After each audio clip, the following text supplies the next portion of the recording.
I opened the fridge and there it was, a container of chicken marsala. Not leftovers. Not delivery. Homemade. And I know that because it was still warm. I hadn't cooked. I hadn't been grocery shopping in over a week. I'd been living off crackers, energy drinks, and those sad little meal bars that taste like depression. But there it was, steaming slightly, wrapped in foil with my Tupperware. Even the smell hit me like a memory I didn't ask for. I stood there in my robe, staring at the shelf like the food was going to explain itself. It didn't. And neither did the folded napkin next to it, stained with lipstick and smelling faintly of her perfume. Elara. No message. No note. Just the smell of rosemary and guilt. I didn't panic. I didn't get angry. I did something worse, I hoped. It had been 5 months since she left. Not just left, evaporated. One day she said she was heading to the city for a quick overnight, with coworkers, and then, nothing. No return. No calls. Her phone went dead. Her accounts were deactivated. It was like she vanished through a crack in reality. I filed a missing persons report after 3 days. The officer told me maybe she needed space. That sometimes women go dark for a while and resurface when they're ready. But I knew Elara. She didn't just disappear. She removed herself, like a surgeon cutting out what didn't fit anymore. Me. I cried on my kitchen floor for hours the day I realized she'd packed her essentials, deleted all shared calendars, and even disconnected our smart speaker. The silence in the apartment wasn't just quiet, it was intentional, like she wanted me to feel every second of her absence. And now, 5 months later, a warm meal appeared in my fridge like nothing happened. I didn't need it. Not because I didn't want to, because I didn't trust it. Instead, I checked the locks. Every window, every room. And that's when I noticed something else. My bathroom mirror had been wiped. The condensation streaks were gone. The trash had been emptied. There was a faint scent of shampoo. Hers, not mine. And the sink faucet, the one that always dripped, wasn't dripping anymore. Elara had been here. But she didn't leave to see me. She came to reset something. To stage it. To mess with me. I grabbed my phone, checked the doorbell cam. Footage corrupted. Nothing but static for the last 12 hours.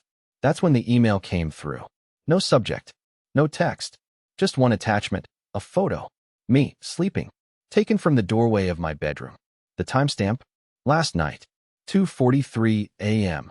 I live alone. My chest tightened so hard I couldn't breathe. I called the police, told them someone had broken in. They came, did a sweep, found no signs of forced entry. They looked at me like I was crazy. Maybe I am. But I know her. This wasn't a goodbye. This was a beginning. And what she came back to do wasn't about love or regret. It was something worse. And I was about to find out how deep the betrayal really went. The police left by noon, unconvinced. I don't blame them. I sounded insane trying to explain that my missing wife broke into my apartment, cooked dinner, fixed a faucet, and left behind a photo of me sleeping. They chalked it up to stress, suggested I get rest, and maybe speak to someone. The kind of suggestion people make when they're trying not to say therapy out loud. But when they left, I didn't rest. I tore the place apart. I don't know what I was looking for exactly. Maybe more photos, maybe a note tucked into a book, maybe some clue that would tell me what she wanted. But instead, I found something that had no right being in my home. A small square key. Not to anything I recognized. It was taped to the underside of the kitchen drawer, the one I kept my coffee filters in. It looked old. Bronze. Worn edges. Definitely not for our apartment or storage. But it was hers. I could tell by the tiny engraving scratched into the side, a triangle with 3 dots. Elara used to doodle it in notebooks, on napkins, even once on my wrist in permanent marker after a wine-soaked night. I had always thought it was just her thing. Now I realized it might have been something else. My heart thumped like it was trying to escape my chest. I stared at the key, feeling this mix of nausea and dread build in my stomach. I couldn't shake the idea that she'd left it there on purpose.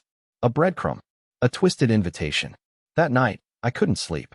I stayed up on the couch, lights on, every few minutes checking the hallway camera feed, even though it still glitched. I kept the Tupperware sealed in the fridge like it was radioactive. I didn't touch the envelope of the photo either.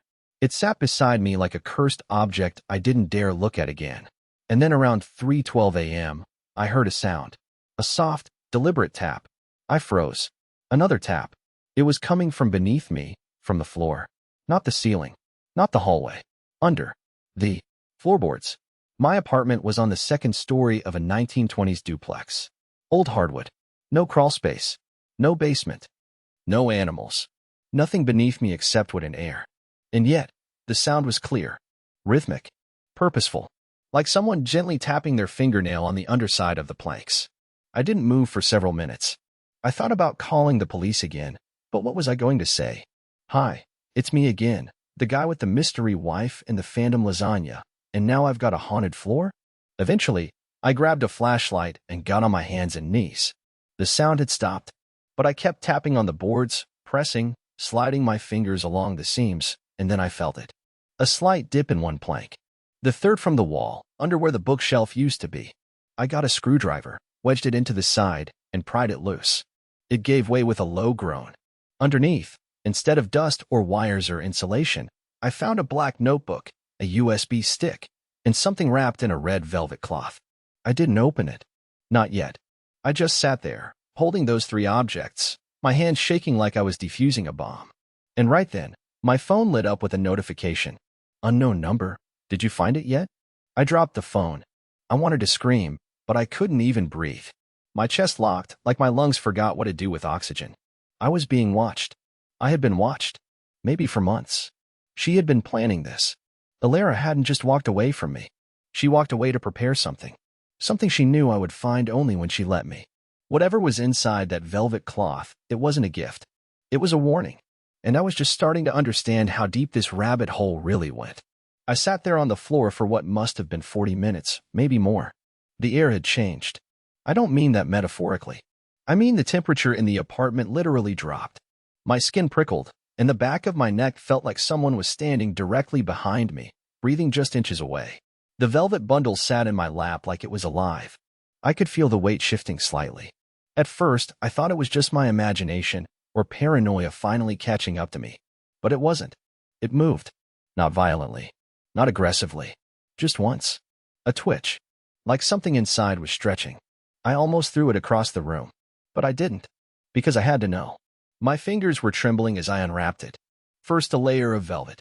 Then another. Then a small mechanical bird. At least, I thought it was a bird. No feathers. All metal and wires, shaped vaguely like a sparrow but with one eye made of red glass and the other a shattered lens. It was damaged, crushed on one side like someone had stepped on it. I turned it over and found a tiny speaker implanted in its chest. And a switch. I didn't want to turn it on. I did it anyway. The speaker crackled to life. Then a voice, faint, distorted, but unmistakably hers. If you're hearing this, Mal, then I probably didn't make it back to you in time. Or maybe I did, but not the way you wanted. Either way. I'm sorry. I never meant for any of this. But I couldn't tell you the truth until you were ready to believe it. Then static. I dropped it. I swear I dropped it like it bit me. The bird hit the hardwood and one of its wings snapped off. I didn't even bother picking it up. I just turned toward the black notebook I found with it, hoping it would give me something, anything, to explain what she meant. But the first page hit harder than I expected. It was a list of dates. 7 of them. Each one meticulously written in Elara's handwriting. At first they meant nothing, but then I recognized the last one. It was the date she disappeared. The second one? The date we moved in together. The third, the day I found her crying in the bathtub and she said she just needed space. These weren't just dates. They were moments. Every one of them matched a memory I had of her acting strange, distant, anxious, and each one was followed by a single word in red ink. Observed. Observed? I flipped to the next page. There was a hand-drawn sketch of our apartment floor plan, but not the one I currently lived in. It was our old apartment, the one we lived in before she said she needed to be closer to the city for work. The layout had circles drawn in the corners. Excess over specific vents. Asterisks near the windows. The last page in the notebook was what finally sent me spiraling. It wasn't written like the rest. It was scribbled, desperate, rushed. Ink smeared like she'd been writing while shaking. They found me. I know they did. If I disappear again, it's not by choice. Don't trust anything that seems familiar. Especially me. Not unless I say the word Morrowind. If I don't say it, don't believe I'm me. Don't let me in. Don't follow. And whatever you do, don't answer the door at 4:17 a.m.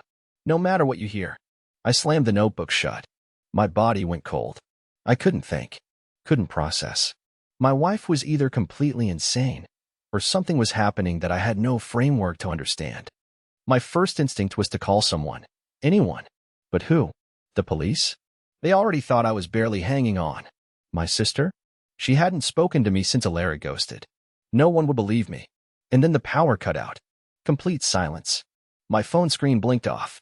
And outside, in the hallway, I heard it. Footsteps. Slow. Barefoot. One at a time. They stopped at my front door. Then nothing. Not a knock. Not a word. Just the sound of breathing. Low. Wet. Gurgling like something was trying to remember how to inhale. I crawled across the floor like a coward, holding my breath, notebook clutched against my chest. I checked the time. 4:16 a.m. I stared at the door. And waited.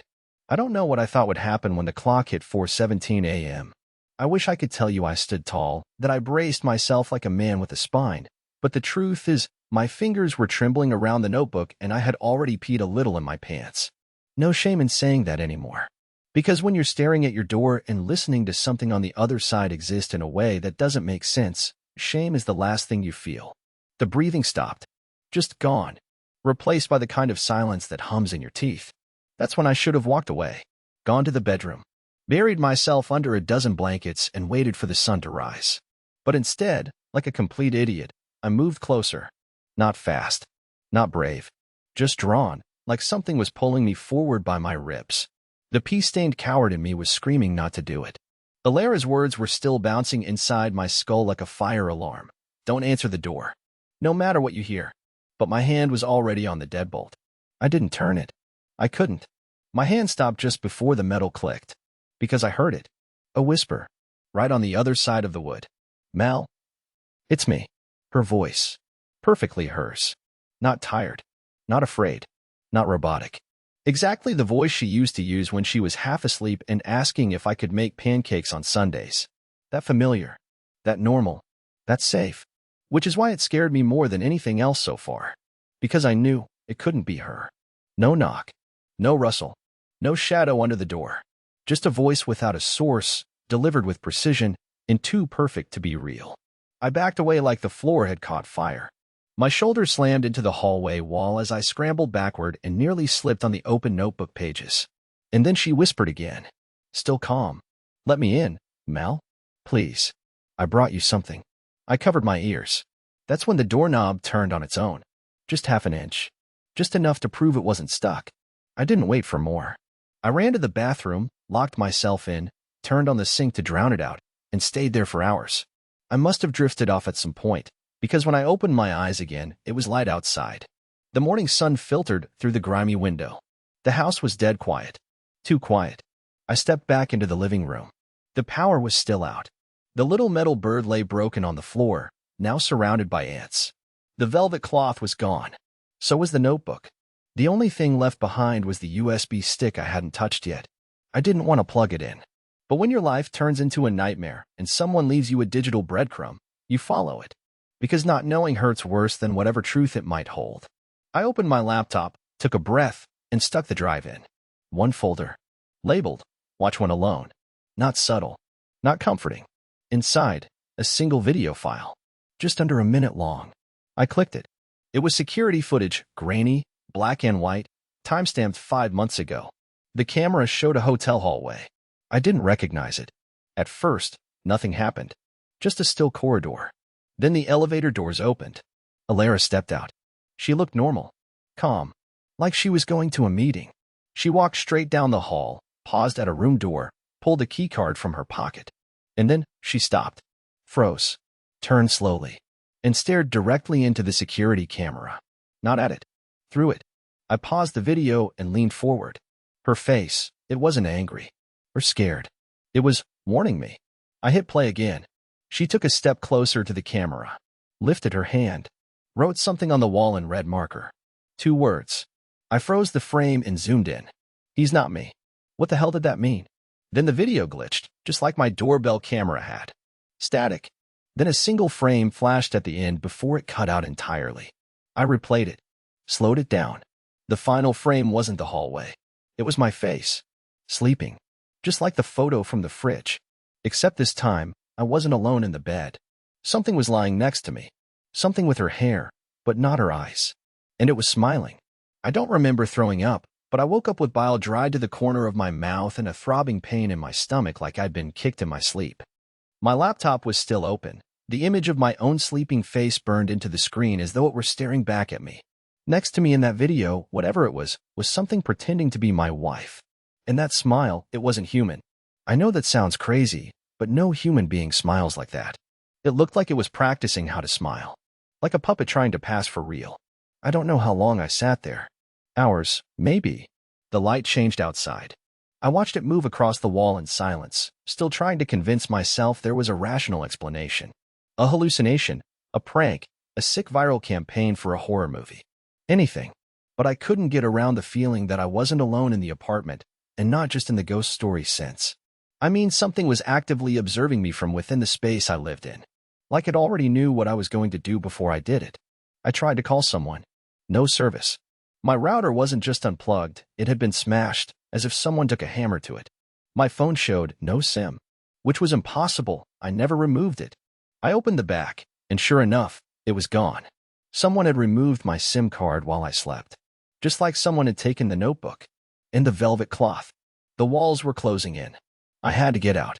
But first, I needed to do the one thing I should have done months ago, visit Elara's old therapist. She never wanted me to meet her, said she needed a private space to process. I respected that. Like a fool. But I remembered the name, Dr. Lana Felter, because Elara once forgot to mute her phone during a call and I overheard the receptionist confirm an appointment. I searched the name online from the public library, and there she was, still practicing in a sleepy little building 20 minutes across town. I didn't call ahead.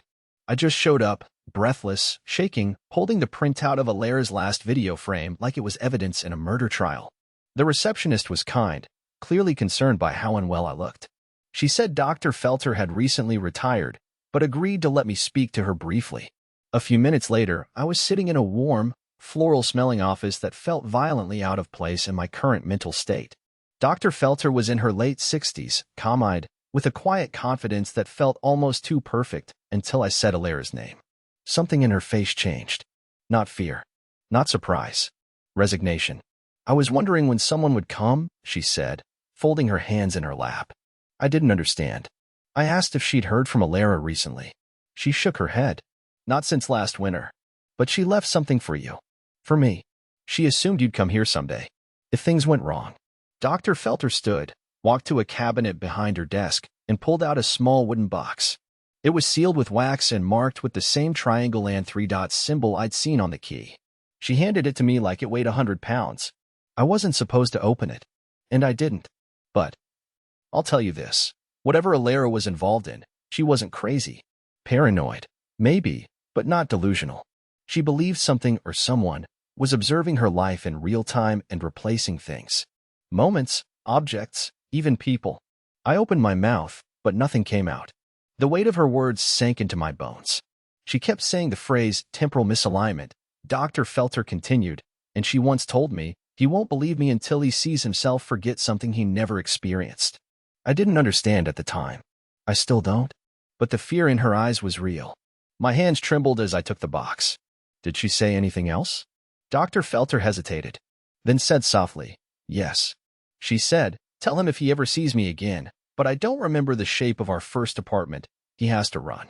I left without saying goodbye. I got in my car. I drove in silence. I didn't even open the box. I couldn't. Not yet. When I got home, the sun was nearly down. Shadows stretched across the hallway like fingers reaching for my ankles. I stopped in the doorway. My couch was gone. The same couch I'd napped on just that morning. Gone. In its place, an armchair I'd never seen before. Burgundy, dusty, and wrong. I looked down and found scuff marks on the floor where the couch had been dragged away. Not by movers. No packaging. No clean lines. Like it had been yanked out in a hurry. And then I saw the note. Taped to the wall above a new chair. 3 words. Handwritten. You sat here. My knees buckled. I fell back against the door. The box was still in my hands. And I was afraid to open it. Because whatever was inside had waited long enough. I didn't open the box right away. I wanted to. My fingers itched for it. But something primal inside me kept whispering not to. And it wasn't fear, not exactly. It was hesitation, like my brain needed time to prepare for a version of reality it wasn't built to hold. I sat there on the floor of my altered living room for hours, staring at the burgundy armchair that didn't belong to me. Every so often, I'd look away, blink, and look back, half expecting the couch to reappear, like this was all some kind of psychological hiccup. It never did. The note above the chair stayed right where it was. You sat here. Those 3 words broke something in me, because I started second-guessing everything. Had I sat there? Had there been a time I owned that chair? Was this some kind of punishment for a past I didn't remember screwing up? My heart kept whispering no, but my brain began arguing. That's the worst part of all of this. The longer it goes on, the more my own memory begins turning on me. It's subtle at first, small cracks. I'll go to the kitchen for the sugar I always keep in the bottom left cabinet, and it's not there. Not because it moved, but because the cabinet no longer has shelves. It never did. At least, that's what the space tells me. But I remember. Or I think I do. And suddenly, I'm having to argue with my own apartment about what it used to be. And the apartment is winning. When I finally worked up the nerve to open the box, the wax seal snapped clean. The lid creaked slightly. Inside was something I hadn't seen since I was 17 years old, a Polaroid photo. Me and Elara. Young. Stupid. Covered in paint. We were at the cabin we'd rented in Maine, celebrating our first anniversary after moving in together. It was the day we got drunk on boxed wine, tried to recreate one of those abstract TikTok art pieces by pouring paint on canvases while blindfolded, and ended up splattering the deck and laughing like lunatics. I still remember how cold the rain was when it started to pour, and how she pulled me inside, dripping and giggling, saying, "We'll remember this forever." I held the photo up close and felt this surge of warm sadness. A memory that had never faded, except there was a second photo underneath it. Same image, same angle, same background. Except, in this one, I wasn't in it. It was just Elara, standing alone on the deck, covered in paint, smiling at no one. Same deck, same wine bottle in the corner, same clouds rolling in. And on the back of the second photo, scrawled in ink that looked frantic, like it had been written in a moving car. Only one of us remembers both versions. I dropped it. My hands started shaking so hard I couldn't hold anything. I didn't know what was worse, that someone had forged this, or that it was real. Because if it was real, then what did that mean? Had my memory been overwritten? Had I been edited out of my own life? Or had she been placed in mine, to overwrite something else? I looked around the room again. Everything was still almost familiar, like walking through a dream version of your childhood home. The details are right, but the dimensions are off. The light's too bright. The shadows too long. I needed answers. Real ones. Physical ones. And I suddenly remembered something Elara once told me, something that made no sense back then, but hit different now. She said, if I ever disappear for good, don't trust photos, don't trust your memory, and don't trust the cabin. Only go there if you're ready to know everything and lose everything in the process. At the time, I thought it was poetry. Elara always spoke like a tragic character in a noir film. But now, I wasn't so sure. The cabin was in northern Maine, still in my name. I hadn't been back there in nearly 10 years. I'd always assumed we sold it, but now, suddenly, I couldn't find any record of that happening. In fact, the deed was still in my safe, tucked behind my birth certificate like it had never left. And then came the final push. A letter slid under my front door. No knock. No footsteps. Just the slow scratch of paper against wood. I walked toward it, knees buckling. Picked it up. Inside was a single sheet of white paper. Typed, "He's tired of waiting. You still don't remember the fire, do you? Go to the cabin before you remember the wrong version again." No signature. No return address. But I recognized the last line. Elara had said something like it during a fight in our 3rd year together. I'd accused her of disappearing for a day without explanation, and she stared at me like I was insane and said, "You're remembering the wrong version again, Mal. You always do." I thought it was gaslighting. Now, I don't know what to think. Because I do remember a fire. And I also remember that there was no fire. Both are true. And that's the part that scares me most. I didn't pack much. I wasn't even thinking clearly. A few clothes, the Polaroids, the red wax box, the USB, my car keys. Nothing else. I didn't tell anyone where I was going. Not that I had anyone left who'd care. I'd burned most of my bridges trying to make people believe Elara didn't just leave, that something deeper was going on. Everyone said I was grieving, delusional, sleep-deprived. One person even asked if I had early-onset dementia. I laughed at the time. Now I'm not so sure. The drive to the cabin took 7 hours. I barely remember the first 5. My hands were locked to the wheel, my eyes locked to the road, but my brain was elsewhere, looping through memories that might not have even been mine anymore. I thought about the time Elara fell asleep on the back porch and I covered her with a blanket. I thought about the time I stepped into the lake to save her when she screamed about something brushing her foot, and then laughed hysterically when I panicked. I also thought about the time I found a knife under the mattress, etched with that triangle and 3-dot symbol, a memory I don't know if I ever actually lived. By the time I reached the woods, it was dark. The kind of dark that eats the headlights and replaces the sky with silence. The dirt road that led to the cabin was overgrown, like no one had driven it in years. But I knew every turn. My muscles remembered what my mind kept doubting. When I saw it, my stomach sank. The cabin was lit. Faint glow through the windows. Flickering. Like candlelight. I stopped the car and killed the engine. Every instinct screamed to leave, to turn around, to pretend I never came. But I got out anyway. Gravel crunched beneath my boots. The trees felt too still, like they were listening. As I stepped onto the porch, the boards groaned just like they used to. Same pitch. Same rhythm. And taped to the front door was a scrap of paper with one sentence, scribbled in jagged handwriting. If it feels familiar, question it. I should have left. I didn't. I pushed the door open. The smell hit me first, burned wood, old pine, and something metallic, like rusted nails soaked in water too long. But what made me freeze wasn't the smell. It was the room. Everything was exactly how we left it. I mean exactly. Same coffee mug with lipstick stain on the counter. Same half-finished puzzle on the table. Same torn sock draped over the arm of the couch. It was like time had been paused. Like someone took a photo of that weekend from 10 years ago and reconstructed it molecule by molecule. And then I saw her. Elara. Sitting by the fireplace. Back turned. Hair a little longer. Shoulders a little thinner. I didn't speak. Couldn't. She was holding something in her lap, some kind of notebook, or maybe a journal. Her head tilted slightly like she was listening, but she didn't turn. The fire crackled behind her. I took a shaky step forward. Elara, I said. She turned slowly. It was her. Every feature exactly right. Except, her eyes were wrong. Not the color. The focus. It was like they weren't attached to anything behind them. Like a marionette's eyes painted too perfectly. She smiled. You finally made it, she said softly. I wanted to cry. To scream. To run to her. To grab her shoulders and shake the truth out of her. But I didn't move. Why did you come back? I asked. Why all of this? She didn't answer immediately. Just looked at me like she was studying something that wasn't fully formed yet. Because, she finally said, you're not supposed to remember what happened here. But you did. I felt like the room shifted sideways. I don't understand. I whispered.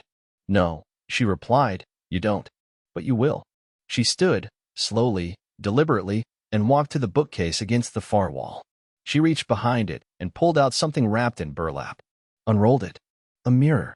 Small. Oval. Cracked down the center. She held it out to me. Look, she said. I didn't want to.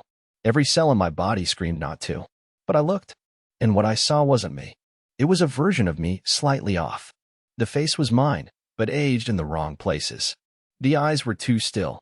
The jaw too tight. The skin around the neck was discolored, like bruised fruit.